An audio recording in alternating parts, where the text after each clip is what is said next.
101 Dalmatians, January 1st, New Year's Day.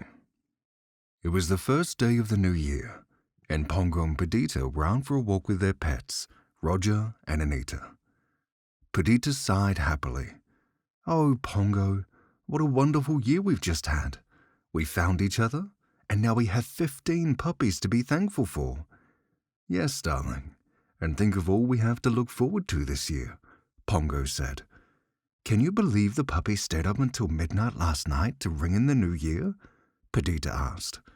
"And they were still awake when we left. I do hope they don't tie around poor Nanny." "Yes, that was quite a party we had last night," Pongo agreed. "Lucky would have spent the whole night watching television if we had allowed him to.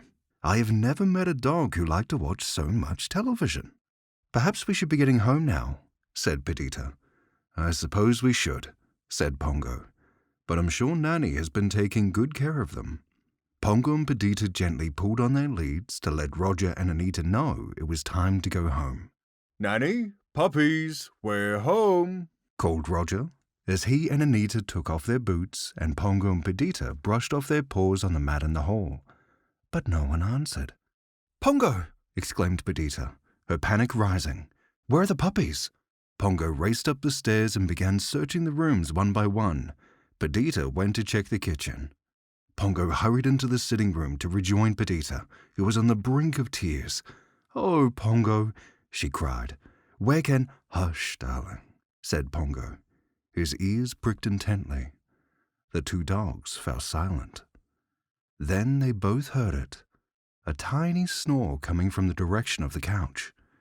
There, nestled amongst the cushions, were the puppies, sound asleep. "I found Nanny," Roger called. "She fell asleep in her chair." Perdita was busy counting the sleeping puppies. 12, 13, 14. "Oh, Pongo, one of the puppies isn't here." But Pongo had trotted into the next room. "Here he is, darling," he called. "It's Lucky, of course.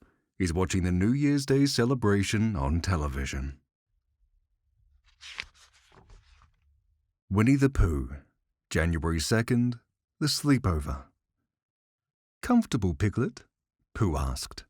The two friends were having a sleepover at Pooh's house. "Oh, yes," Piglet replied. "Good night, Pooh Bear." Piglet lay in the darkness of Pooh's room. The darkness at Pooh's house was much, much darker than it was at Piglet's house.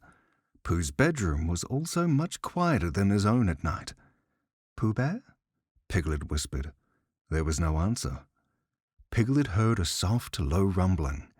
The sound grew louder and then softer, over and over again. "Is that the sound of a heffalump?" Piglet wondered. "Oh dear!" Piglet shouted, running to Pooh's bed. "Wake up! Please, Pooh!" Pooh said drowsily, sitting up. Piglet was hiding under the covers in Pooh's bed. "Why, Piglet," said Pooh. "What's the matter?" "It's that horrible noise, Pooh," Piglet stammered. He listened for the noise, then realized he couldn't hear it. "That's funny," said Piglet. "The noise stopped as soon as you woke up, Pooh." Said Pooh. He shrugged, then he yawned. "I guess that means we can go back to sleep." "Pooh Bear," said Piglet timidly, "could we, have the rest of our sleepover another night? I'm just used to sleeping in my own house." Pooh put his arm around Piglet. "I understand, Piglet," he said.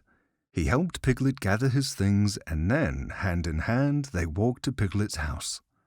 Piglet was happy to be at home. "Thank you so much for understanding," he said. "I suppose you'll need to get home to bed now?" "That does sound like the thing to do," Pooh replied. "But first I must sit down for a little rest." While Piglet put away his things, Pooh sat down in a chair. By the time Piglet came back, Pooh was making a soft, low rumbling sound. But in the comfort of his own house, it didn't strike Piglet as anything other than the sound of one sleeping bear snoring. "Sweet dreams, Pooh Bear," he whispered.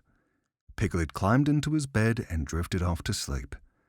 It seemed that he and Pooh were having their best friend sleepover after all. Toy Story, January 3rd, Off-Road Adventure.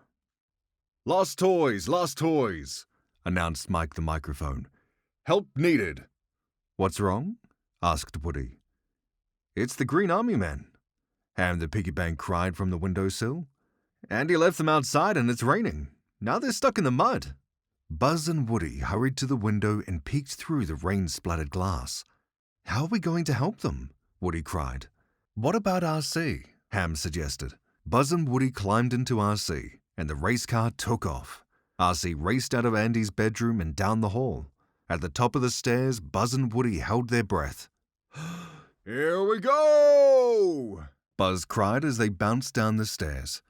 Ouch! Oof! Ow! Yelped Buzz. RC raced to the kitchen and through the swinging dog door. There they are! Cried Woody. Situation critical! Shouted the Green Army men. Assistance needed immediately. RC car veered into the dirt and parked near the Green Army men. Woody swung his lasso and looped the rope around the soldiers. Then he tied the other end of the lasso around RC's bumper. As he backed up, RC pulled the Green Army men to safety. When they were all free from the mud, RC car drove up the pathway and through the dog door. But when he got to the stairs inside, everyone groaned. How can we drive back up? Asked Woody. Don't worry, Ham yelled from the top of the stairs. We're on it. The toys had put together a train track leading right up the stairs. RC car gunned his engine and up he went. Just as Andy's mother pulled into the driveway, the toys quickly pulled the tracks back into Andy's room and put them back where they belonged. That was close, said Woody, but I think we got away with it. Andy's mum will never suspect a thing. Downstairs, Andy's mother scratched her head.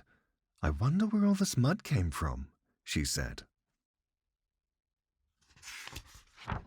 Aladdin, January 4th, Monkey see, monkey do. Come on, Abu, Aladdin called across the busy Agrabah marketplace. From his perch atop the basket seller's cart, Abu barely heard the call. He was captivated by the monkey he had just spotted peeking out at him from behind the fruit seller's cart. Abu jumped off the basket cart and darted over to say hello, but the other monkey scurried away and hid behind a wheel. From his new hiding place, he peeked out at Abu. Abu looked around, trying to think of a way to draw the monkey out. The fruit seller was distracted, so Abu hopped up onto the cart and picked up an apple. He balanced it on top of his head. Then he scurried over to the edge of the cart and peered down, hoping to attract the other monkey's attention. Abu heard monkey chatter behind him. He turned around to find the monkey standing at the other end of the fruit cart, balancing an apple on his head, just like Abu. Abu picked up a pear and an orange. He began juggling them in the air, hoping to amuse the other monkey. Not to be outdone, the monkey also picked up a pear and an orange and began to juggle them just like Abu. Abu grabbed hold of the cart awning, then flipped over and swung from the awning by his tail. The other monkey did the same. Abu thought this game was fun, but now he wanted to find a stunt that the other monkey couldn't copy. Abu looked around and saw Aladdin coming his way. Abu had an idea. He jumped off the fruit cart, darted over to Aladdin, and scrambled up the length of his friend's body until he was lounging comfortably on top of Aladdin's head. The other monkeys stared at Abu in amazement. The closest human was the fruit seller. Throwing caution to the wind, the other monkeys scurried over to him. But he'd only climbed as high as the fruit seller's shoulder before the man chased him away.